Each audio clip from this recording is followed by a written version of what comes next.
Sometime in the late 1990s, scientists have confirmed the existence of cities under the Sahara Desert. Satellites have been identifying structures in the area known as Fezzan. Fezzan is one of the most inhospitable areas on Earth. It is the home of the Tuareg, the Tubu, and other nomadic tribes. Fezzan is the southern portion of the nation of Libya. Libya was a leader in the region.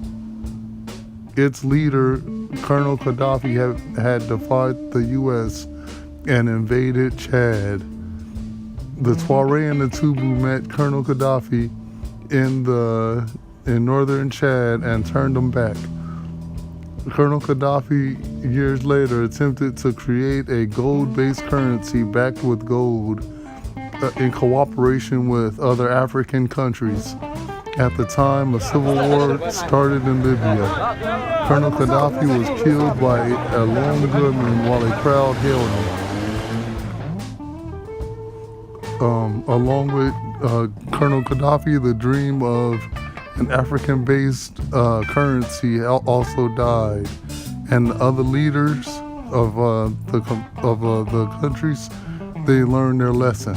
What do this have to do with the advanced civilization found sunk under the blood-soaked sand? For years, Colonel Gaddafi kept scientists away from the region. With his death, scientists may have the chance to study the mysterious area. This region in ancient times was called Garama. The people known as the Garamantes lived there. By the time the Romans held the region, the Garamantes was mostly nomads, living in tents, moving with their herds. Tacitus called them invincible. They traded in gold, salt, and lapis lazuli. The Garamantes connected Nubia, Carthage, and other Libyan tribes. The Ptolemies described them as being more like the Nubians. Today, the descendants of the Garamantes, the Tubu, and their cousins, the Tuareg, control the salt trade and also the gold trade in the Sahara. Herodotus mentioned the cattle of the Garamantes as longhorn cattle of West Africa. These cattle was also introduced to Spain by the Moors, and then the Spanish conquistadors brought them to the Americas.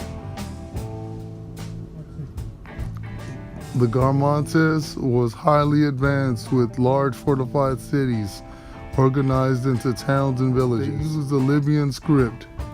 Also, the Garamantes, oasis hoppers, digging both wells and aqueducts ages before the Romans arrived.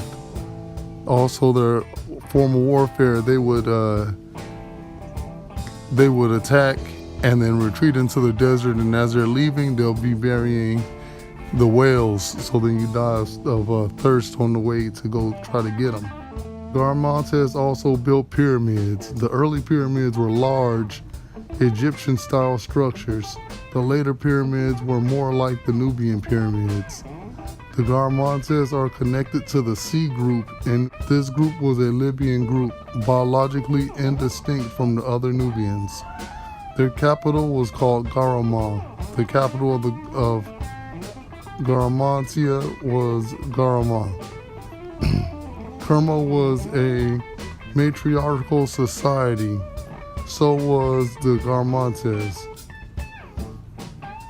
The black mummy found in the cave in Libya was an example of the typical Garamantes tribesman. His people lived in Fez since their ancestor Ham arrived.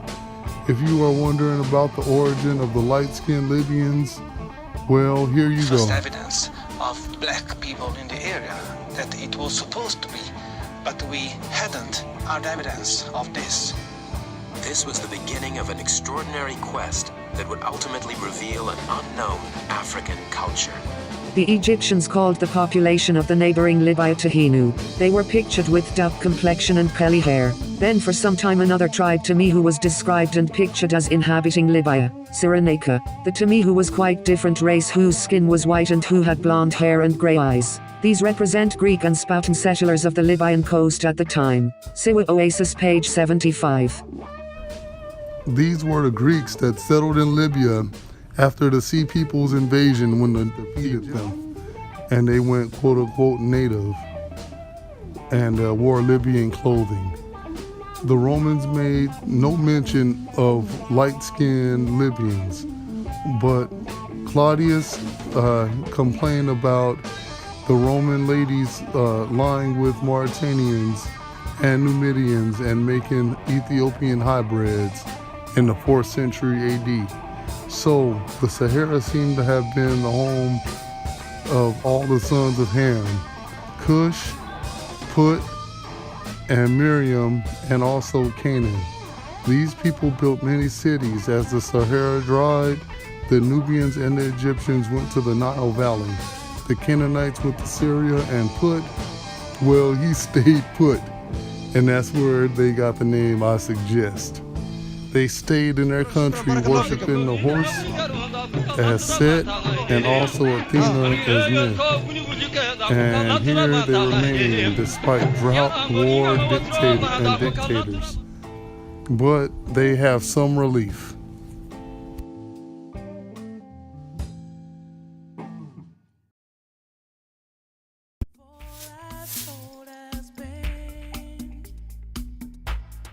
Pray to the Almighty, let me not to him do as he has unto me.